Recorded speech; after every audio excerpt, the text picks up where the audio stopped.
लगता है हमारे गुजरात में कहावत है, हवेली लेता वडोदरू खोलू। एक गायकवाड़ की हवेली थी अहमदाबाद में, वो लेने के लिए गायकवाड़ सरकार हमला लेकर आए और कोई बड़ोड़ा ही पूरा छिन गया था। टोटल 5 साल के बाद तीनों निगम की कुल देनदारी 16,415 करोड़ है और 19,000 करोड़ इन्होंने तो यही नहीं दिए, बाकी नीचे का तो अलग टोटल होता है। ये 19,000 करोड़ देते तो आज तीनों कॉरपोरेशन प्रॉफिट में होते और 3,000 करोड़ रुपया और नगर निगमों को सुविधाओं के लिए प्राप्त होता। इसको मैं सौतेला व्यवहार ना कहूं तो क्या कहूं मान्यवर, ये सौतेला व्यवहार ही है। वो इसलिए किया जाता है कि नगर निगम का चुनाव आ रहा है, जनता त्राहिमाम हो जाए और आप पार्टी को वोट दे। संजय भाई, ऐसे स्वप्न कभी पूरे नहीं होंगे। जनता सब जानती है, जब ये एकीकरण हो जाए, डिलिमिटेशन हो जाए, आ जाइएगा चुनाव के मैदान में, कर लगेंगे 2-2 हाथ। कोई नहीं डरता जी, कोई फोबिया नहीं, जरा भी नहीं डरते मान्यवर। जिस प्रकार से हमने तीनों निगमों ने व्यवसायिक कर को बढ़ाने के लिए 2020 में प्रस्ताव भेजा, जवाब ही नहीं। वो सहायता तो देते नहीं है, कर बढ़ाने नहीं देते। तीनों निगमों द्वारा एक बार की पार्किंग प्रभारों को बढ़ाने के लिए प्रस्ताव भेजा, कोई जवाब नहीं है, परमिशन नहीं देते हैं। जो कह रहे हैं ना, क्यों दखल कर रहे हो, मैं कारण दे रहा हूं। एनडीएमसी ने स्थानांतर शुल्क के संशोधन के लिए प्रस्ताव हुआ, कोई जवाब नहीं है। दक्षिणी निगम की मंशा, उन्होंने अपनी बैलेंस शीट अच्छी थी, दक्षिणी निगम ने कहा कि हम बॉन्ड लाकर आरबीआई के रूल्स एंड रेगुलेशन के हिसाब से बॉन्ड लाकर हमारा निगम चलाना चाहते हैं, परमिशन नहीं दी। शराब और ईंधन पर बढ़ी हुई एक्साइज ड्यूटी से अर्जित राजस्व, साहब इतनी शराब की दुकानें खोल दी है, मुझे तो कई बार होता है, लगता है पूरा दिल्ली मैखाना न हो। मगर ठीक है, जो करना था वो आपने कर दिया। इसके राजस्व में नगर निगम का हिस्सा देते ही नहीं है मान्यवर, ये कैसे चलाना। कुछ लोगों ने सवाल उठाया कि इस इनकम कैसे बढ़ जाएगी, 1+1+1 का थ्योरी समझाया। आप क्या समझते हो, आप न समझाते हो तो हम नहीं समझते, हम भी समझते हैं। मगर 3 निगमों में से एक निगम की आय ज्यादा है, दूसरे की मध्यम है और तीसरे की कनिष्ठ है।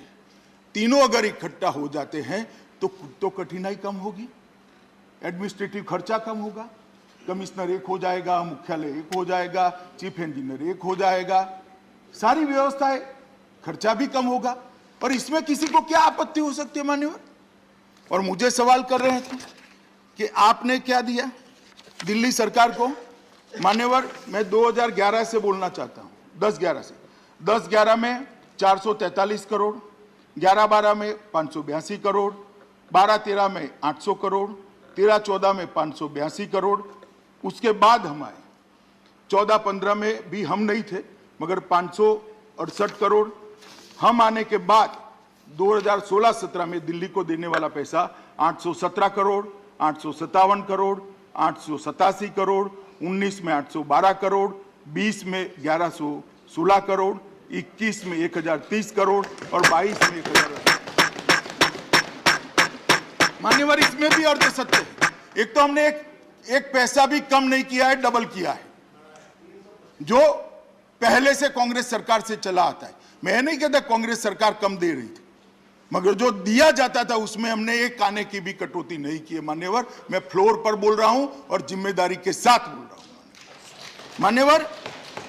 फिर भी यह अर्ध सत्य है। अर्ध सत्य इसलिए इन्होंने एक ही मद को किया है। टोटल कर एवज में केंद्रीय सहायता, ग्रांट इन एड, यूटी का आपदा राहत फंड, एक्सटर्नल एड और प्रोजेक्ट्स, ये सब मिलकर बहुत बड़ा फंड होता है। पुलिस का खर्चा पूरा भारत सरकार उठाती है।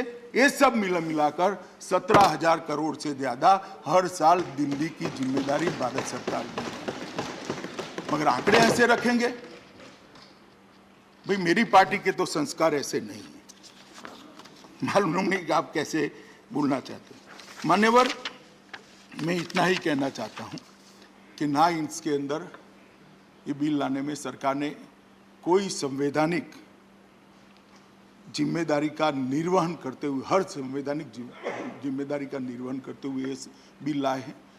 ये बिल में हमारी कोई मंशा नहीं है, न ही इस बिल के लागू होने के बाद, निगमों की तिथि समाप्त होने के बाद हम कोई पॉलिटिकल एडमिनिस्ट्रेटर रखने वाले हैं।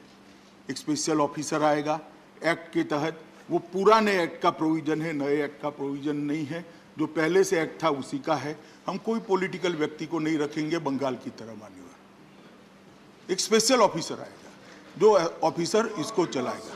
और चुनाव भी मान्यवर समय पर ही होंगे। चुनाव के समय से हमें ना अभी डरने की जरूरत है, ना 6 महीने के बाद डरने की जरूरत है। मगर 6 महीने के बाद जिन लोगों को डर लग रहा है उनको चुनाव का हवा लग रहा है। मान्यवर हम तो हर जगह ऑल इंडिया पार्टी है, हम हर जगह हर महीना कोई ना कोई स्थानीय इकाई का चुनाव होता है।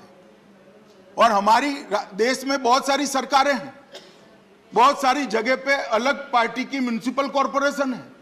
कभी हमने दोहरा व्यवहार नहीं किया। कांग्रेस के शासन में बहुत सारी म्युनिसिपल कॉरपोरेशन हमारी भी है, कहीं हमारे पास आज तक दोहरा व्यवहार नहीं हुआ। ये पहली बार दिल्ली में सौतेले मां जैसा व्यवहार करने की परंपरा हुई है। दिल्ली की जनता इसको अच्छे से जानती है। मुझे लगता है हमारे गुजरात में कहावत है, हवेली लेता बड़ोदरू खोयूं। एक गायकवाड़ की हवेली थी अहमदाबाद में, वो लेने के लिए गायकवाड़ सरकार हमला लेकर आए और कोई बड़ोदरा ही पूरा छिन गया था। अगर आप इस तरह से सत्य जो नहीं है वो बताते रहेंगे, असत्य बात सदन के अंदर करते रहेंगे, तो मान्यवर एमसीडी लेते लेते दिल्ली सरकार शायद आपकी न चली जाए, इसकी जरा चिंता करना। क्योंकि एमसीडी पर जो प्रताड़ना आप कर रहे हो, एमसीडी को जो आप प्रताड़ित कर रहे हो, वो एमसीडी को नहीं कर रहे हो, दिल्ली की जनता को कर रहे हो। दिल्ली की जनता भी मेरा ये भाषण सुन रही है मान्यवर, और जाकर हम गली मोहल्ले में बताएंगे भी। इसलिए हमें चुनाव से डरने की कोई जरूरत नहीं है। एक आनंद फानंद में बहुत बड़ी गलती हो गई थी, शायद वो गलती के बाद भी राज्य सरकार का सौतेला व्यवहार न होता तो निगम चला भी लेते। मगर आज स्थिति ऐसी हुई है मान्यवर कि चलाना असंभव है। इसके लिए इसको एकीकृत करने का मैं प्रस्ताव लेकर आया हूं। कृपया सभी लोग इसका समर्थन करें, ऐसा सबको अनुरोध कर मेरी बात को समाप्त। धन्यवाद। I shall first put the amendment moved by Sri John Britus for